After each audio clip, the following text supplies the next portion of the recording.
Task Force to Combat Anti-Semitism, which he weaponized to attack some of America's greatest universities.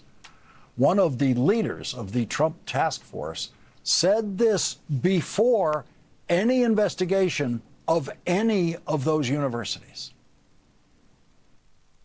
We are suing every one of these universities guilty of anti-Semitism. Under Title VI, we're taking away their money, Mark.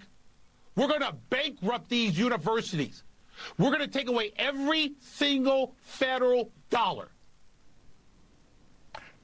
We're going to bankrupt these universities. That was the mission before collecting one bit of evidence. Today, a former Justice Department lawyer, Haley Van Arum, filed a whistleblower complaint with the Inspectors General at the Departments of Justice and Health and Human Services and the Office of Special Counsel, alleging that, quote, the task force investigations into alleged anti-Semitism on university campuses were marked by extraordinary procedural irregularities, predetermined outcomes without factual or legal support, and disregard for Title VI's legal requirements and the First Amendment to meet the political mission of the task force. Ms. Van Arum and other DOJ assignees repeatedly warned that funding suspensions lacked legal basis and that evidence did not support findings of violations at Brown, yet HHS insisted on extracting a voluntary resolution agreement to satisfy political stakeholders. In the cases of Columbia and Harvard, no complete investigation was conducted. The Columbia investigation involved a brief review of draft findings prepared by others, and Harvard never underwent a full investigation before the university sued. HHS officials pressed forward with its politically mandated effort to disgorge enormous amounts of money from the universities under the pretext of rooting out anti-Semitism, including extreme settlement demands and coercive funding freezes. Columbia University agreed to a $200 million settlement with Donald Trump, and Brown University agreed to a $50 million settlement with Donald Trump, while Harvard University has continued to fight Donald Trump in court and has continued to win, including last week when a federal judge dismissed Donald Trump's lawsuit against Harvard University. Joining us now is Professor Lawrence Tribe, who has taught constitutional law at Harvard Law School for 5 decades. Professor Tribe, big win for Harvard last week, but now we get the revelation that doesn't seem like such a surprise. All of this so-called investigation was fake. It was all bogus, Lawrence. And if you look at the briefs that have been filed by the Justice Department, they say that there was a long and sordid history of anti-Semitism at Harvard. And the most dramatic example they give is that of a professor of Hebrew who was forced to convert to Christianity. Yes, that did happen in 1722, long before the United States was a country. The evidence before Judge Richard Stearns, the federal district court judge who dismissed the latest case, was essentially non-existent. He pointed out that the purpose of Title VI, which conditions federal funding on compliance with requirements of non-discrimination, was to make sure that non-discrimination goes forward, that discrimination is in the past. And he said that the only examples, the scattered examples of insufficient fighting against anti-Semitism at Harvard went back at least several years, not all of them, of course, as far back as 1722. But as he pointed out, nothing about the purposes of this law are served by picking out a university and saying we're going to find some basis to pull all of your federal funding and thereby hurt not only you and your students and your professors, but the community that benefits from all of the scientific research that places like Harvard do. It seems when we read this task force report that the leaking of how the task force was working, that Harvard and the other universities had an obligation to fight this. They were fighting lies. Well, that's right. We have an obligation because, as we saw with law firms like Paul Weiss that caved to the administration, it doesn't do any good to placate the tyrant. There's nothing that will satisfy him. He basically tells his Attorney General and his Secretary of Health and Human Services and Secretary of Education and all these cabinet members, go after this institution or that institution. I want to make an example of them. I think Harvard pushed back, and I'm very glad it did. I think President Garber and the corporation of Harvard College did exactly the right thing by defending academic freedom and free inquiry on behalf of all universities and colleges and junior colleges in this country. If Harvard couldn't stand up to this buffoon, nobody else could. So we are carrying the burden, and I'm proud that we're doing it. It shouldn't have to be said that the president of Harvard University is Jewish, and he's not the first Jewish president of Harvard University, whose motto is Veritas, meaning truth. It should be, in effect, the motto of all universities. And it's why in the task force report, it's so troubling to consider that Columbia, in effect, by compromising and settling with Donald Trump, joined in the lie that Donald Trump was telling about these universities.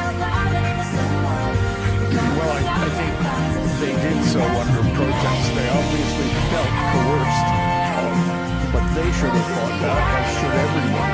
The fact is that when institutions cave to those who want to rule with an iron fist, not as duly elected leaders of a self-governing republic, but as wannabe dictators. When people cave to those demands, they are facilitating the collapse of democracy. Harvard Law Professor Lawrence Tribe, thank you very much for joining us tonight. Thank you, Lawrence. And coming up, it is election night, as we know, in Donald Trump's home state of Florida, where Donald Trump's endorsement is no longer enough to win. That's next. Asthma. Let's check back in with Ali Velshi for the latest on tonight's primary results. Ali, what do we have? Let me show you a few things. I know you just had a really good conversation with Bale Dalton from the 7th District in Florida. This is interesting in that obviously he's come out with 45%. He's going to advance, but he's running against Ryan Elijah. It's an interesting story because Corey Mills was defeated in there. Corey Mills, who's wrapped up in a whole lot of scandal, and that would mean that it's a little bit more of an uphill battle for Dalton. But you spoke to him, and he said that his numbers are good, and he's looking forward to that race. So that doesn't seem like too much of a problem to him. Let's go down to South Florida to the 27th District. This is Miami-Dade. This is the most populous part of the entire state. It's also 74% Hispanic. Maria Salazar, former broadcaster, is the incumbent there. She, of course, is going to advance, according to the Associated Press. But take a look at Elliot Rodriguez, also a local news anchor in that district, winning that with 53.5% of the vote. Cuban in origin, and makes a point of saying, as a Cuban, because he knows amongst the Cuban American and a lot of the Latin American voters in Florida, they have a real aversion to the term socialism, the terms communism, even if it's democratic socialism. So Elliot Rodriguez making a point of the idea that he hates socialism and he hates communism, and he's not interested in any of that stuff. I also want to show you the 22nd district here. The Republican here is going to be Casey Askar, and he's going to be facing off against Pia Dandia. Pia Dandia is a school principal, winning handily with 68% of the vote. This is another one where the DCCC, the party, feels that there's an opportunity here to pick this up and make this a Democratic seat. This is obviously in a state where Republicans have gerrymandered in a way that gives them perhaps a 4-seat advantage, but this looks like a potential pickup. Lawrence? Thanks, Ali. Let's time to get ready for the 11th hour. That's right. See you in a few minutes. Thank you. And coming up, it is humiliating enough to be Donald Trump's son-in-law. That should be enough. But today, Donald Trump went out of his way to fully humiliate Jared Kushner after Jared Kushner claimed to be having robust discussions. That's what he called it, robust discussions with Iran. That's next with retired Lieutenant General Mark Hurtland. The Lumify effect. One drop dramatically reduces redness for brighter, whiter-looking eyes that make you go, wow. Lumify works in 1 minute and lasts up to 8 hours. See what all the hype is about with the one and only Lumify. HIV doesn't have to change who you are.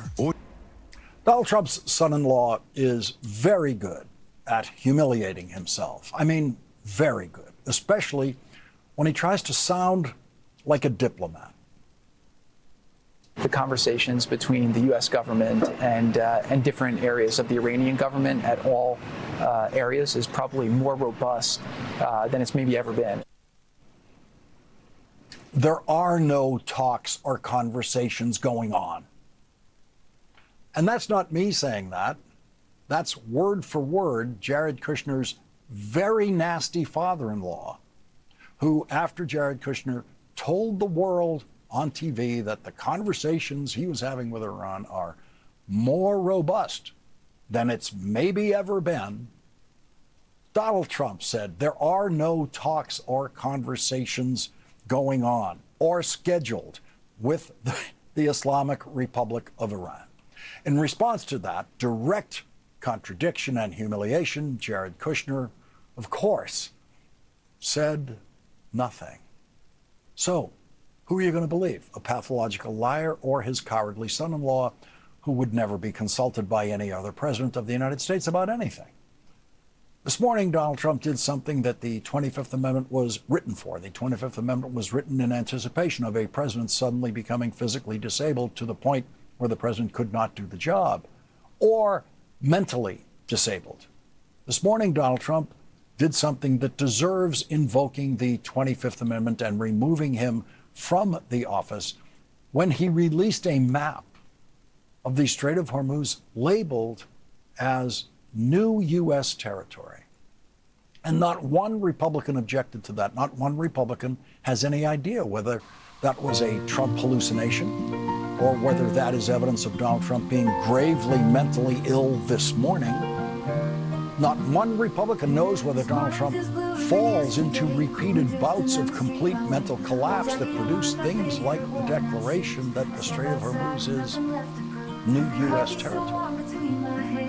They all know Donald Trump is insane. That's why they do not object to him saying things like that. And not only did Donald Trump publicly rebuke his son-in-law on these so-called robust conversations with Iran, Donald Trump threatened to arm the country that has been trying to facilitate negotiations with Iran. How's that for outright screaming presidential insanity? In his telephone interview with that Fox reporter that we mentioned at the beginning of this program, the reporter quotes Donald Trump saying, "If Oman gets in the way, we'll bomb the ship out." Oman is an ally of the United States that has been the key facilitator in all of Donald Trump's failed negotiations with Iran. No Republican is bothered by Donald Trump saying he will bomb Iran because every Republican in Washington knows Donald Trump doesn't mean what he says. They know he is functionally insane when it comes to public comment, especially about this war. They all know that Donald Trump is a pathological liar, and they operate on the assumption that he is simply lying and angrily hallucinating all day about many things. And so no Republicans rush to the microphone saying, oh, no, we cannot bomb our ally or even talk about bombing our ally. Every Republican in Washington knows they have an out-of-control clown as commander-in-chief. The only commander-in-chief in history who could publicly talk about bombing an ally. Our next guest, retired Lieutenant General Mark Whitman, wrote through Bulwark, the president is threatening to bomb a country that for nearly half a century has quietly provided the United States with military access, logistical support, diplomatic assistance, and something increasingly rare in the Middle East, the ability to communicate with friends as well as enemies. For decades, Iran hasn't won in the way. It has often been the way. Join us now is Lieutenant General Mark Whitman, retired commander of the U.S. Army as well as MSNOW military analyst. General Whitman, what is your assessment of where this war is tonight, especially with Donald Trump saying, I have no time schedule, I'm not in a hurry? Well, one thing, Lawrence, is there's not a whole lot of clarity within the administration in terms of what's going on, as you just pointed out.